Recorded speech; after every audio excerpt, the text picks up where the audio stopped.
আজকে রান্না করতে করতে একটা কথা খুব মনে পড়লো, সেটা হচ্ছে আমি এখন সকালে রান্না করতে চলে এসেছি স্নান সেরে পুজো দিয়ে।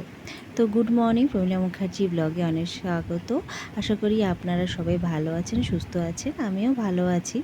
তো এদিকে আমি ডাল আর মুগের ডাল আর ভাত বসিয়ে দিচ্ছি, যেহেতু আজকে মঙ্গলবার আমরা তো নিরামিষই খাই। এটা তো মানে বলে বলে ব্যর্থ, মানে মুখ ব্যথা, সরি ব্যর্থ বলছি। আর এই যে এখন আলু মানে পোস্ত করব, আর হবে হচ্ছে আর কিছু না, ডাল। যাজ্ঞা গুনে গুনে নিয়ে নিয়েছি, যাই হোক। তারপরে এটা রেখে দেবো এখন, দিয়ে আর ম্যাগি করা হবে সকালে।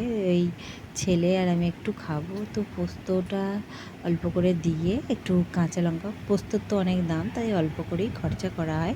আলুটা প্রথমে সেদ্ধ করে নিয়ে আলু পোস্তটা করছি। যাই হোক, আলু পোস্তর রেসিপি আমি শেয়ার করছি না। তো যে কথা আমি বললাম, যে একটা কথা মনে হলো, আর যখন মেঘলা করে এলো আকাশটা, তখন সেই ছোটোবেলার কথা মনে পড়লো। আর আমি এখন বাজার যাচ্ছি, যেহেতু বাজার শেষ হয়ে গিয়েছিলো, তো সেই জন্য বাজার যাচ্ছি। আর আজকে বৃষ্টির মধ্যেই বাজারে বেরোলাম, তো দেখো যা বেরিয়ে পড়েছি। তো বাজারটা করে নিয়ে এসে বলছি গল্পটা। তো বাজার ফিরে এলাম, তো যখন ছোট ছিলাম তখন আমরা আর কাগজের নৌকা বানাতাম, দিয়ে সামনে যা ঘরের সামনে, আমাদের ঘরের সামনে যা জল হতো, তো নৌকা বানিয়ে আমি ভাসিয়ে দিতাম। ছোট ছোট পা নিয়ে ঝপাং ঝপাং করে, মানে সেই জলের উপরে লাফানো, এগুলো বেশি মনে পড়ে। তো আমার এই কথা বলতে বলতে আমার বাজারটাও ঢালা কমপ্লিট হয়ে গেছে, আর বিকেলও হয়ে গেছে, আর বাইরে এখন বৃষ্টি থেমেছে। তো আমি এই ঘরের খাটে বসেই জানলার ধারের যে বাইরের দৃশ্যটা তোলার চেষ্টা করলাম। মেঘ তো করেই আছে।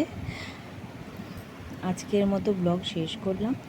তো সবাই ভালো থাকবেন, সুস্থ থাকবেন, আমিও ভালো থাকবো। আবার নতুন কোনো ব্লগ আর নিয়ে আবার হাজির হবো, বা শাড়ি স্টাইলিং কোনো ভিডিও নিয়ে। তো আজকের মতো টাটা, নেক্সট ব্লগে আবার দেখা হচ্ছে। ওয়েদারটা যাই হোক, এখন তো বর্ষা মানে পুরো দমেই পড়ে গেছে এভাবে, তো বৃষ্টি বাদলা এখন তো লেগেই থাকবে। যাকগে, আবার কোনো গল্প নিয়ে হাজির হচ্ছি। আজ তাহলে আসি।